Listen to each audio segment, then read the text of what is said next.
This is the Euphree Stellar Falcon. It's the latest from a brand that we think's been flying a bit under the radar, where each new bike we get sent for testing seems to just get better and better. And look, I get it, that's a big claim to just toss out there, so stick around and let's see how I came to this conclusion and how the Stellar Falcon might become your next favorite e-bike.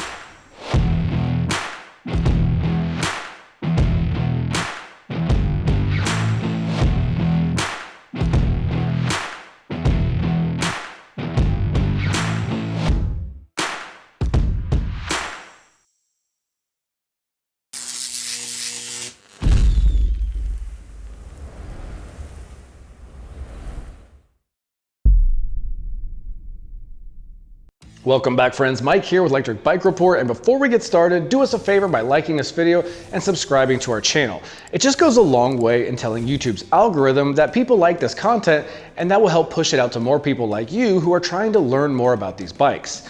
Alright, so let's run through some of the highlights of the Stellar Falcon ST, and then I'll run through the rest of the specs before we jump into our testing data. So this is a first for me. Maybe not ever, but for bikes I've personally tested, it is. And that's the fact that this bike allows riders to switch between a cadence and a torque sensor. So yeah, no more worrying about whether you should get a cadence sensor for easier power access or a torque sensor for a more natural ride feel. This bike has both. We love the fast rolling and quiet Schwalbe Hans Dampf 27.5 by 2.8 inch tires. They performed great and have a solid reputation. And the most important part, these gumballs just look cool, and that's a big deal. Also, we could just give some kudos to the engineers at Euphree for kitting this bike out with a true air fork. With 110 millimeters of travel, this SR Suntour suspension fork also has preload and lockout. And if you're not familiar, most e-bikes at this price point ship with coil forks, and they just lack the plush impact softening like a true air fork does, so it's pretty cool to see it. Okay, those were the biggest highlights for us. Now I'll run through the rest of the specs. So starting up here in the cockpit, you have a flat bar with a slight rise, and this handlebar is 29 inches wide. On both ends of the bar, you have Velo lock-on ergo grips and a black rubber finish. On the left, there's a push throttle and a small color display. In the middle, you have an adjustable stem with an integrated SP Connect mount where you can mount your phone or GPS. And over on the right, you have a Shimano index shifter and a bell. Moving back to the saddle, there's a very comfortable Cello saddle and a Suntour NCX suspension seat post that has around 50 millimeters of travel, and in that seat post, you have about 6.5 inches of adjustment to help you dial in a fit that works best for you. And in the step-through frame is the hidden 720 watt-hour 48 volt LG battery. Down below, we have a Bafang 750 watt rear hub motor that pumps out an impressive 90 newton meters of torque. Now the Stellar Falcon does have front and rear lighting with a 200 lux LED headlight up front and another LED light in the rear that doubles as the brake light. There's several commuter perks like fenders in the front and back, along with a rear rack rated for 55 pounds and a mounting point on the front of the frame for another rack that's also rated for 25 pounds. And speaking of weight capacities, the Stellar Falcon ST in both frame configurations has a total payload of 350 pounds. The brakes on the Stellar Falcon are Tektro E350 hydraulic disc brakes with a motor cutoff and adjustable levers. And finally, the drivetrain on the Stellar Falcon is a Shimano Altus 8-speed setup with a 50-tooth chainring and an 11-32 cassette in the rear. All right, that wraps up the specs. Now let's jump into our testing results and some final thoughts. Alright, so to give you accurate data on braking, we use a consistent approach for every bike we review, where we have the same rider conduct a brake test by accelerating the bike to 20 miles an hour, applying the brakes at a predetermined line, and then measuring the distance needed for the bike to come to a complete stop. And to ensure accurate results, we run it 3 times and then get the average stopping distance from those 3 runs. Now across the 3 runs on the Euphree Stellar Falcon, the bike's average stopping distance was 21 feet 9 inches. This is a solid and respectable score in its own right. Plus, when we compare these results against its peers, specifically city, commuter, or fat tire e-bikes also equipped with hydraulic disc brakes, the Stellar Falcon here scores above average. Overall, in my time with the Stellar Falcon riding on local paths and city streets while navigating other riders and joggers and the occasional distracted driver, I found the brakes to be confident and capable, and frankly, that's all we can ask for regarding an e-bike's braking performance.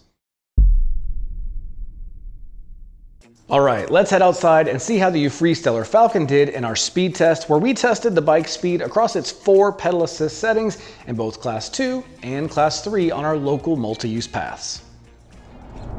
All right, let's do a speed test on the Euphree. I'm gonna do the Class 3 on this first run, so up to 28 miles an hour. And I'm gonna just call out the pretty much average speeds at each pedal assist level along the way.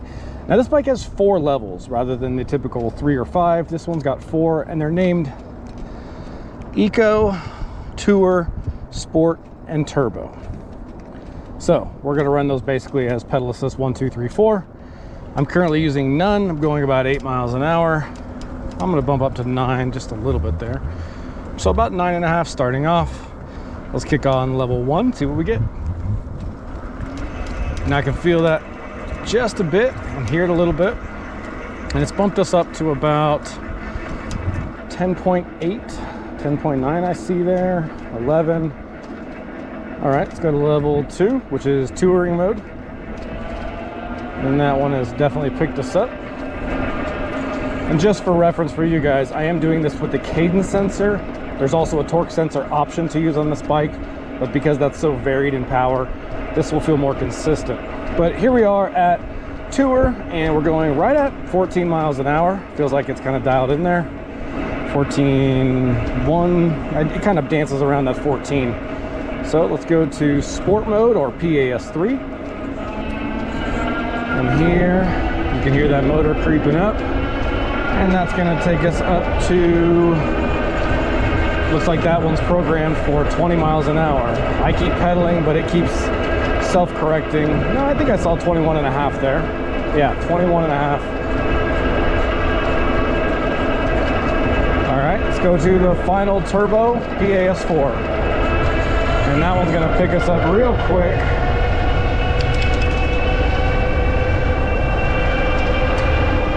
And I'm not pedaling very hard, but I'm gonna pick it up a little bit. Anyway, it looks like 26.9 was the most that I saw there. It does advertise up to 28, but in all fairness, this battery's at 25% remaining, and we've been riding it a lot. So 27 miles an hour is pretty solid. So let's get ready for the next one. All right, let's do that Class 2 speed test. I've got the speed limiter on to 20 miles an hour. And so I'll go through all 4 levels. Again, they are Eco, Touring, Sport, and Turbo. And so PAS 1 through 4, and I will let you know the speeds along the way at each stop. So kicking off with 0 pedal assist. Ooh, and a tough gear. Let me get that going. All right, so 0 pedal assist. And once again, I'll be somewhere around that, let's say 9 miles an hour. So let's kick on level 1, and that one you can feel just a bit again, picking up our speed just a little bit, and that one's going to be locked in right around 10.5. So let's go to level 2, Tour, and that one's picking us up, and this time we're going to be right around, looks like 14.1. All right, level 3, Sport. And that one's picking us up to 18.5, 20. So that actually took us to the max at 21. So let's go to Tour or Turbo and see what changes. Nothing. So yeah, so levels 1 and 2 were kind of pegged around 11 miles an hour and 14.5, and then 3 and 4 kind of just pegged to the top and went to the limit around 20, 21 miles an hour.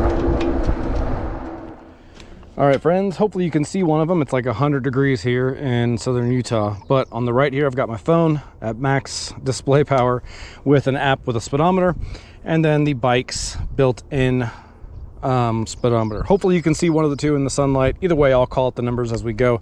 But for this one, we're just going to do a throttle test to 20 miles an hour. I'm going to set it on turbo. On your mark, get set, go. Already up over 10, 15, 20. I mean, that was really fast. So super good time on throttle acceleration. So a quick message about our testing. For all the tests you're gonna see today, we opted to only use the torque sensor rather than testing each section in both. So just keep that in mind as we go along with our testing results.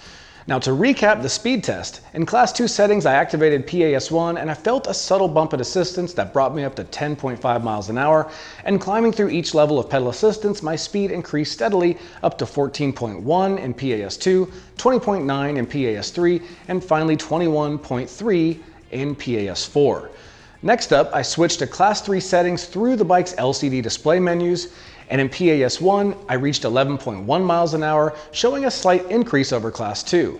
And as I went through the remaining levels, I saw speeds of 14.2 in PAS2, 21.5 in PAS3, and an impressive 27 miles an hour in PAS4. Now, a cool thing about the Euphree Stellar Falcon is that it has both a cadence and torque sensor, so you've got options depending on what you prefer. Now, here's a quick heads up about the torque sensor. By design, it measures how hard you're pedaling and gives you more help when you push harder and less when you're taking it easy. Ideally, this setup gives you better battery life and a more natural riding experience. But to be honest, the torque sensor seems a bit, well, just off. It sometimes feels like it only picks up a fraction of my pedaling, which means I had to end up pedaling harder just to make the motor kick in. It could definitely use a bit of a tweaking to make it more responsive and smooth, but again, that's why having a both cadence and torque sensor in one bike is so cool. Don't like how it feels? Use the other one. And overall, these results were solid. The Euphree Stellar Falcon not only lives up to its class 2 and class 3 classifications, but also gave me smooth and even power through all PAS levels. So how far will the Stellar Falcon go on a single charge? Well, we hit the road to find out, where we did 2 tests, one in eco mode at PAS1 and then one in turbo mode at PAS4. First up, we charged the bike to 100% and rode in eco mode only, and we managed to go 67.78 miles, which took us 5 hours and 56 minutes, where we averaged 11.4 miles an hour and climbed 1,235 feet of elevation. And those results were very close to the claimed 70-mile range from the brand. Next up, we charged it up again and rode in turbo mode. This time we got 26.3 miles in 1 hour and 15 minutes, averaging 20.9 miles an hour and climbing 450 feet. Overall, the Stellar Falcon ST performed well, especially given the torque sensor's quirks we mentioned earlier. Whether you used a cadence sensor or the torque sensor, getting nearly 70 miles in eco mode is impressive for an e-bike. We were happy with these results and the bike's balance of performance and efficiency. E-bikes and hill climbs can be a tricky mix, but when they work, it's a little bit of magic. All right, maybe that's too dramatic, but it's very cool when an e-bike can confidently climb a hill, as many just whimper out as soon as the grade creeps up over 10%. Frankly, not all e-bikes handle hills the same way. So heading into this hill test, the Stellar Falcon has a 750 watt rear hub motor that peaks at 1200 watts with 90 Newton meters of torque. And naturally, I was excited to see how it performed in our infamous Hellhole hill climb. So let's head outside with Justin, our dedicated hill tester, and see how the Stellar Falcon did. All right, we are out here on the Euphree Stellar Falcon doing the throttle test, and it feels pretty darn fast. So we'll see how this goes. 15.7 to this first steep section here, 14.3, 12.6, 12.1, 11.3. Let's see kind of where the bottom tick is. It's right about 10.9, 11 though, through there, and again, feels pretty peppy. I do hear the motor. I'll let you listen to it through this next section here.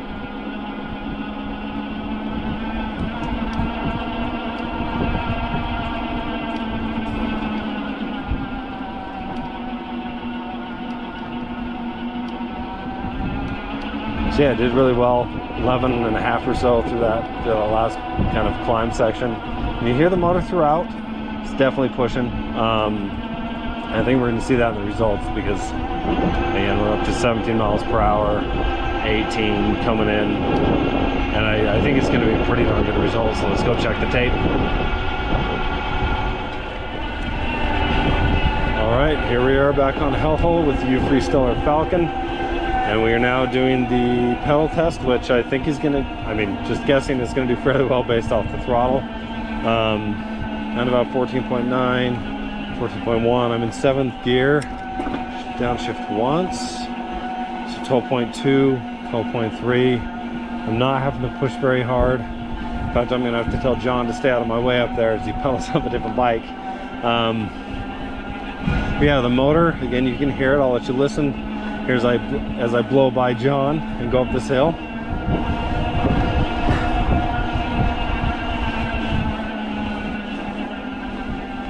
So I did not feel like I needed to shift up that hill. Felt pretty strong. So yeah, you do hear the motor. I'd say it's right about average, maybe slightly above average.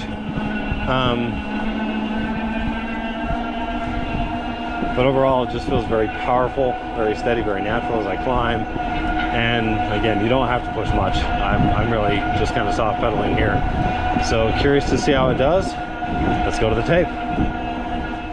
So first we tackled the hill using throttle only with no pedaling and climbed it in 1 minute 6 seconds, averaging 16.4 miles an hour, which is very solid. Next we used PAS4 in turbo mode and pedaled along with that assistance, finishing in 1 minute 10 seconds at 15.5 miles an hour. Now, most of the time we see better pedal results than throttle only results, but with some torque sensor e-bikes, that's not the case as it's trying to match the rider as it did here. But despite all of that, the results are impressive. Anything under our current average across all e-bikes at 1 minute 30 seconds is great. And with a score of 1 minute 6 seconds, that's not only 24 seconds better than its peers on average, but it places the Stellar Falcon in first place when compared to other bikes across the commuter, fat tire, or city e-bike classes in our hill test. So we can put our stamp of approval on the hill test performance for the Stellar Falcon and put that behind us. All right, let's take one more ride outside and we'll chat about how the Stellar Falcon rides and feels out on the road. All right, friends, we're out here on the Euphree Stellar Falcon Step-Through version. So this does come in two frame types. You have a mid-step and a step-through. This one is the step-through version. Now, riding position on this is kind of a hybrid between a lower, more bent over mountain bike style because of this flat white bar. It does have a little rise in it, but for the most part, you're still kind of leaning into these ergonomic rubber grips. But you're also kind of upright, so that's why I gave it the look of a hybrid, or the description of a hybrid, because the riding position is not quite upright like this, because then you have no control over the handlebars, and it's not quite down in the handlebars like some bikes. It's kind of right in the middle. Now, you do have adjustability in the stem angle, and you have a lot of adjustability in the seat post height. So Euphree doesn't list rider height ranges for this bike, so I think if you fall within a pretty typical height, whatever that may be, this will probably work for you. But just to be safe, I'm going to contact Euphree, figure out what they recommend size-wise, and I'll clarify that back in the office studio in just a second.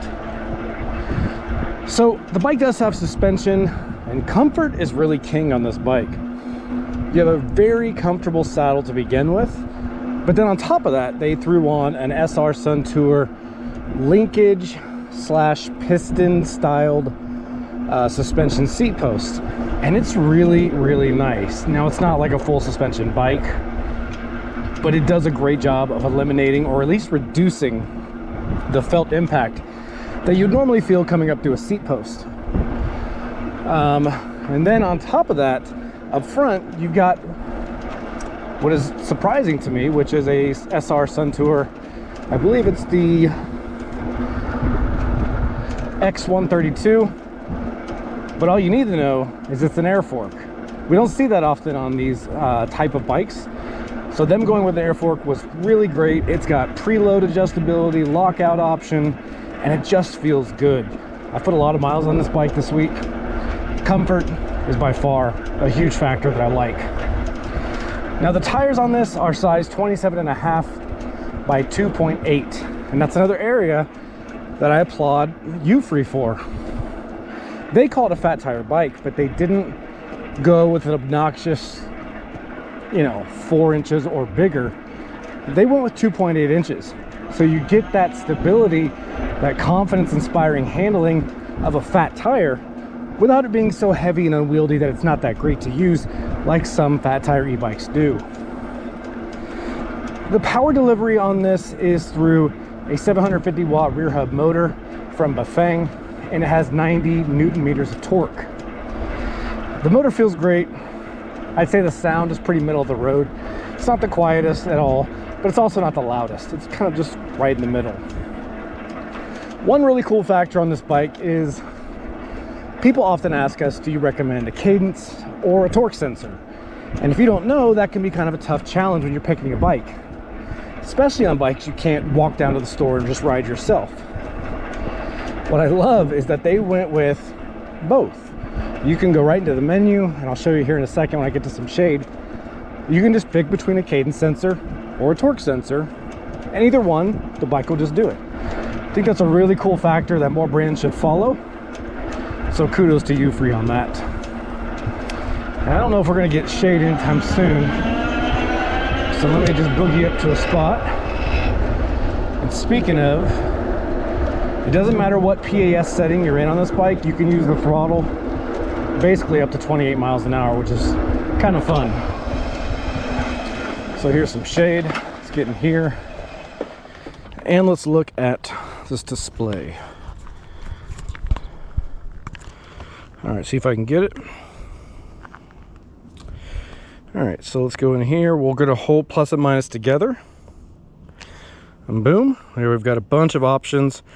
And I'll talk about it more in the studio, but this bike has tons of customization. You can even change your lighting to strobe effects for traffic and commuting, or you can keep it standard, solid, and where it gets brighter when you apply the brakes.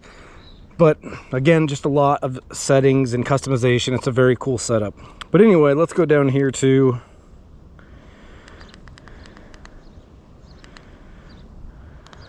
display setting. You toggle down to drive mode, hit that, and there you go. You can pick between cadence and torque sensor. I'm about to do a speed test, so I'm just going to leave it on cadence sensor because that will give probably the most consistent results for a speed test.